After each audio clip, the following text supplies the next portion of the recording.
आप में से बहुत सारे लोगों को शायद ये बात पता नहीं होगी कि ईरान, इजराइल और अमेरिका हमेशा से एक दूसरे के दुश्मन नहीं थे।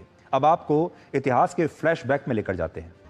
वर्ष 1948 में जब इजराइल का निर्माण हुआ, गठन हुआ, यानी जब इजराइल बना, तब ईरान तुर्की के बाद दुनिया का दूसरा ऐसा मुस्लिम देश था जिसने इजराइल को एक राष्ट्र के रूप में मान्यता दी थी। उस वक्त इजराइल और ईरान के बीच घनिष्ठ संबंध थे, दोनों की दोस्ती बड़ी पक्की थी, ऐसी दोस्ती थी। और ईरान को भी अमेरिका के काफी करीब माना जाता था, यानी ईरान इजराइल का भी दोस्त था और अमेरिका का भी दोस्त था। आज ये दोनों ही उसके दुश्मन। इसके अलावा उस जमाने में ईरान की छवि एक बहुत ही उदार देश की थी, एक स्वतंत्र विचारों वाले देश की छवि थी, जिसे अंग्रेजी में हम कहते हैं लिबरल। वहां की जो सोसाइटी थी वो बहुत स्वतंत्र विचारों की सोसाइटी थी, लिबरल देश था। और ईरान की राजधानी तेहरान समेत बाकी शहरों में महिलाओं को बिना हिजाब के आप देख सकते थे। ये उस जमाने की तस्वीरें हैं। आज शायद आपको अपनी आंखों पर विश्वास नहीं होगा कि ईरान में महिलाएं किसी जमाने में इस तरह रहा करती थी। ये हम आपको अमेरिका की तस्वीर, यूरोप की तस्वीर नहीं दिखा रहे हैं।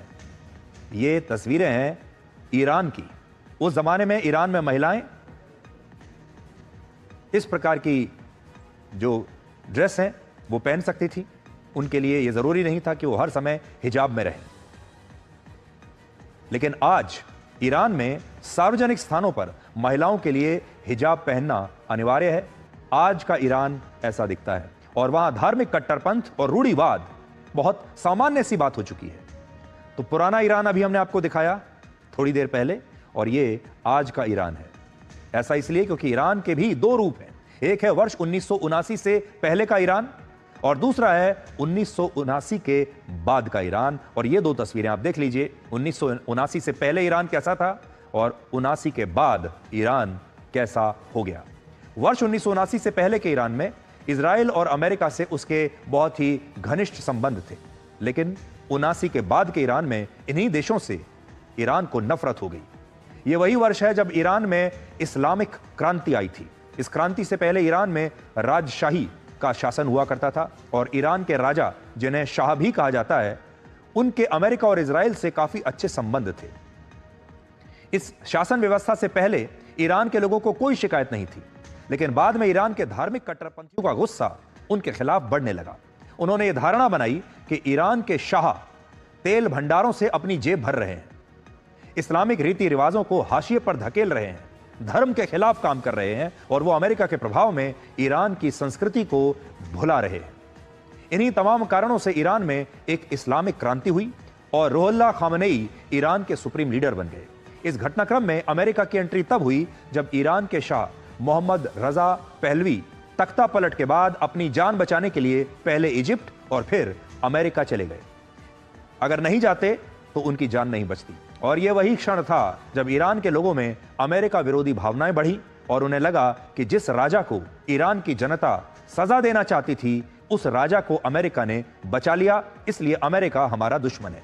इसी नफरत की आग में जलते हुए इस्लामिक क्रांति का झंडा उठाने वाले 300 से 400 लोगों ने 4 नवंबर 1979 को तेहरान में अमेरिका के दूतावास पर हमला कर दिया और अमेरिका के 66 राजनयिकों और उनके परिवार के लोगों को बंधक बना लिया। रुहुल्लाह खामेनेई ने अमेरिका के सामने यह शर्त रखी कि अगर अमेरिका अपने इन नागरिकों की जान बचाना चाहता है तो उसे ईरान के शाह को वापस अमेरिका से ईरान के हवाले करना होगा। अमेरिका को ईरान ने ब्लैकमेल किया, तो इससे अमेरिका की उस छवि को नुकसान पहुंचा, जिसके बारे में सुनकर ऐसा लगता था कि अमेरिका को कोई डरा धमका नहीं सकता, अमेरिका सुपर पावर है, अमेरिका किसी के दबाव में नहीं आएगा। लेकिन ईरान ने अमेरिका को धमकाया, उसे ब्लैकमेल किया और उस वक्त अमेरिका की छवि को नुकसान पहुंचा। तो उसने ईरान पर आर्थिक प्रतिबंध लगा दिए और कहा कि जो देश ईरान से कच्चा तेल खरीदेगा, अमेरिका उस देश के साथ अपने रिश्ते तोड़ लेगा। इन प्रतिबंधों से ईरान पूरी दुनिया में अलग थलग पड़ गया, लेकिन उसने अमेरिका के नागरिकों को रिहा नहीं किया। महिलाओं को तो रिहा कर दिया, लेकिन पुरुषों को तब भी उसने रिहा नहीं किया। देखिए अमेरिका ने कितना जोर लगाया, नहीं किया रिहा ईरान ने। अमेरिका ने 6 महीने के बाद इन बंधकों को छुड़ाने के लिए अपने 8 हेलीकॉप्टर ईरान में भेजे, लेकिन इनमें से 3 हेलीकॉप्टर खराब हो गए और जब बाकी के हेलीकॉप्टर्स भी बिना ऑपरेशन शुरू किए ईरान से वापस लौटने लगे तो इनमें से एक हेलीकॉप्टर अमेरिका के ही एक विमान से टकराकर क्रैश हो गया। इस घटना के बाद यह कहा जाने लगा कि क्या अमेरिका वाकई इतना ताकतवर है जितना दिखाता है? क्या अमेरिका उतना ताकतवर है जितना हॉलीवुड की फिल्मों में उसे दिखाया जाता है? क्योंकि अमेरिका के लिए यह वाकई बहुत शर्मिंदगी की बात थी। 27 जुलाई 1980 को जब ईरान के शाह की अमेरिका में मौत हो गई, तब अमेरिका को लगा कि ईरान उसके नागरिकों को आखिरकार रिहा कर देगा, क्योंकि अब राजा की तो मौत हो चुकी है, अब ईरान क्या करेगा।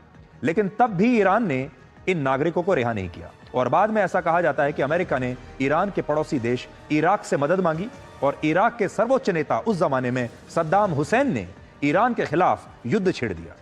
यह युद्ध 8 साल तक चला, जिसमें आखिर में ईरान की जीत हुई और इससे आप समझ सकते हैं कि ईरान को कई वर्षों तक युद्ध लड़ने का अच्छा खासा अनुभव है।